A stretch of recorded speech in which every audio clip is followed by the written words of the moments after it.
Ladies, gentlemen, and haradrim of all ages, it was quite the eventful weekend as far as Diablo 4 news goes, and when things happen in this community and with this game, they seem to just sort of keep on coming. With the release of patch 1.2.2 last night, and the main feature of this being the addition of a brand new unique for each class based around malignant powers from Season 1, let's talk about how those rings are likely to actually perform in the game, as well as any other happenings that have been going on right now. So let's start off quick with the patch itself, and we'll really just zoom through this part as we had already seen the notes before. So for anyone wondering, there isn't really anything major going on in this patch here at all, other than the addition of the malignant rings themselves. There are some changes to one event and Blood Harvest just to balance it a little bit better, and otherwise it's just pure bug fixes across the board. And of course, bug fixes are a good thing, but this isn't really anything that you need to be actively aware of, so much as you just play the game normally and they will change the way the bugs work. The rings, on the other hand, are a fairly big deal, so let's talk about those. All of these new malignant unique rings are cool at the very least, and I love the concept of bringing back some of these powers as rings, but the real question that you're probably asking is this worth going out of your way to farm, and how should you do so if you want to? Well, the second question is easier to answer. You need to kill Varshan. These rings were added to the unique pool just in general, even starting at World Tier 3, so they can drop from anywhere in the game that uniques can, but like all of the uniques, there's actually one specific one of the 5 endgame bosses that were added with an enhanced drop rate on these specific class unique rings, and that one for these is Varshan, which is of course quite fitting given that it was his season that the powers actually came from. As far as whether or not you actually want the rings, it basically depends on your class, and there are 3 tiers to it really. The top tier without a doubt is the Sorcerer's Malignant Ring for Tal Rasha, the old effect from the Malignant Heart, 15% bonus multiplicative damage per element that you have dealt damage with recently. And it seems like this season, Sorcerers can keep full uptime on 4 out of the 5 elements in the game, being fire, cold, lightning, and poison from the vampiric power Pox. No one has found a really consistent source of shadow damage yet for Sorcerer, but even without that, it is still 60% multiplicative damage boost from a single slot that makes your best builds even better with minimal adjustment or loss from that slot at all. It just makes your nukes even nukier, so this is basically just a must-have for Sorcerer. It is unbelievably good. The second tier is for ones that either can be slotted into the best builds to lose a bit of damage but gain some utility, or just make it more enjoyable, or they're just sort of some sort of non-negative thing to slot into the already best builds. And this is the middle category. Here we have the Barbarian Ring. This makes it so every time you spend 100 Fury within 3 seconds, which is pretty easy to do on Barbarian, your next Hammer of the Ancients, Upheaval, or Death Blow crits guaranteed and does up to 30% bonus critical damage as a multiplier. This is quite decent. All 3 of those skills have meta variants, and these days in Season 2, the endgame build Barbs actually don't even need to run all 3 shouts anymore, which means that you have a bit more leeway to play around with your ring slots, and maybe slot this in instead of a resource aspect if you want to. It's not the massive constant power gain of the Sorcerer ring, but it is solid. It's a little bit niche, but it's okay. The affixes on it are decent enough, but not as good as the other ones for the other classes,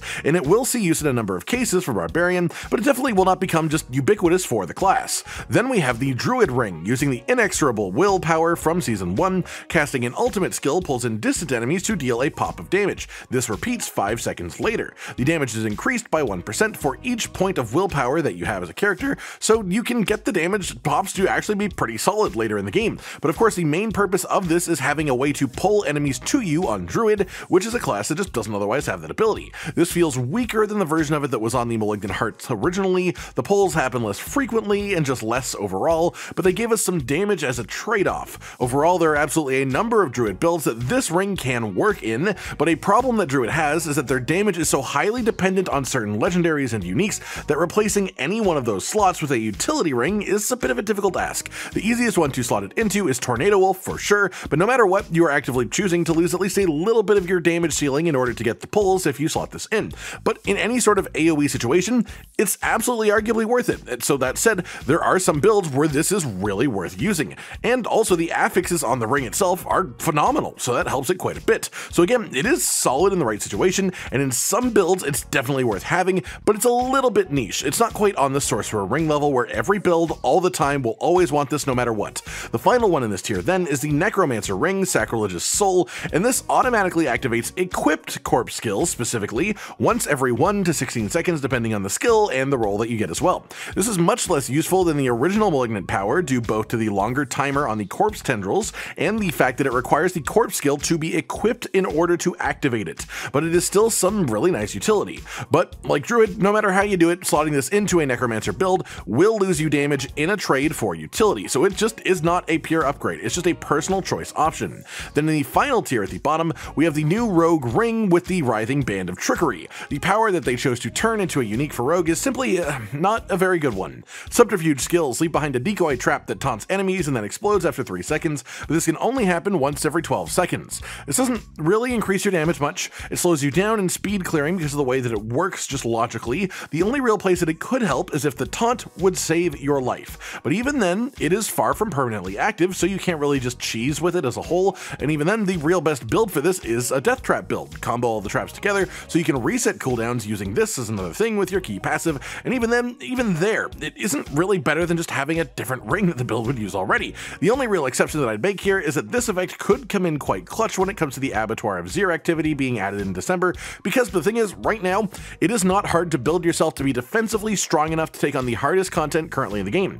The Abattoir of Zir, however, promises to be the new hardest thing around once it's in. If it really is as hard as they say it's going to be, then 3 seconds where you don't take damage out of every 12 seconds is possibly quite good. So it really does come down to seeing how that comes out. This could be a good unique eventually, but it is a niche within a niche that makes it just sort of unimportant for the moment. All that to say, that is how relevant each of the malignant rings are to their individual class. If yours sounds like something that you want, something that you would benefit from the way that you play, then go and kill some varshan. Otherwise, it's no big deal, right? On that note, I mentioned that the Abattoir of Zir is going to be coming December 5th, this new endgame activity, and we actually didn't learn much about this event itself at BlizzCon until the Diablo team hilariously released a 5-minute video on their official YouTube channel talking about the activity pretty much right after the campfire chat. And the video, well, honestly, has more new information for us than the entire hour-long campfire chat, but why bother sharing things on a live stage when you can just cram it into a pre-recorded video, right?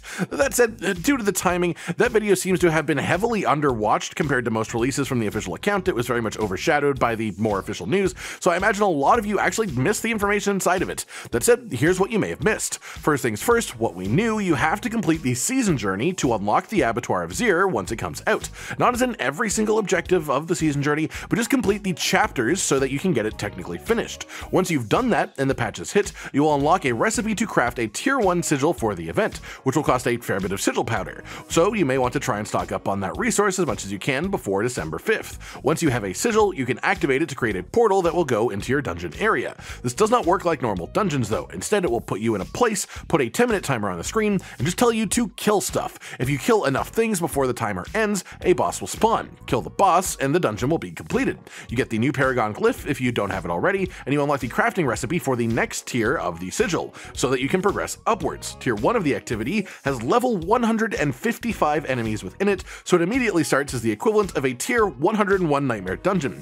And we can also see here on the sigil craft screen that there are 25 different tiers of sigil for this event, and the developers have said that each of these tiers is a much larger difference than singular tiers of nightmare dungeons, so tier 25 could genuinely be quite the challenge for those who get to it. Also worth noting, they specifically say here, the new Paragon Glyph that we can unlock through the activity has a cap 10 times higher than a normal glyph, which means this could actually be really just ridiculously powerful if you get enough glyph experience chugged into the thing. And of course, the best way to do that is going to be doing higher tiers of the Abattoir of Zir. That pretty much is it then, but that does tell us quite a bit. And they made a point even in this video saying that those 25 tiers that exist for the Abattoir of Zir are a lot more expansive than just like 25 tiers of nightmare dungeons. So it would be wise to not assume that tier 2 has level 156 enemies. It was probably a lot closer to level 160, maybe even 165, as they wanted to feel like a real meaningful difference and climb to get through each tier of the event individually. I would assume level 160 monsters for tier 2, just going up 5 levels each time pretty much. That sounds about right to me. That just about does it then as far as news the last couple of days. Some pretty important stuff to talk about here, but not a large amount of it. Just, hey, the malignant rings are now in the game. Getting them isn't tough at all on a character that's already in the endgame section, and we of course talked about how important they all are for their own respective class. On top of that, there was a sneaky little developer breakdown video talking about the Abattoir of Zir with some bonus details that we didn't get either in the opening ceremony or the hour-long campfire chat, so that was definitely worth going over to prep yourself, at least mentally speaking, for when the event will happen next month. I hope you've all enjoyed this breakdown of recent events then, and I hope you continue to enjoy your time with the continually expanding Season 2 of Diablo 4. Like if you liked the video, subscribe to the notification bell for more, and most importantly, ladies and gentlemen, until next time, stay sweet. Josh, Cotton, and Hollow with the videos, dropping the humor like a hammer on your tippy toes, bringing entertainment on a daily arrangement to take our insanity and turn it into entertainment. Yes, I said entertainment twice, to reiterate that it is nice to look into your faces on a mostly daily basis when you let us in your homes to make the whole world a stage. Goodbye.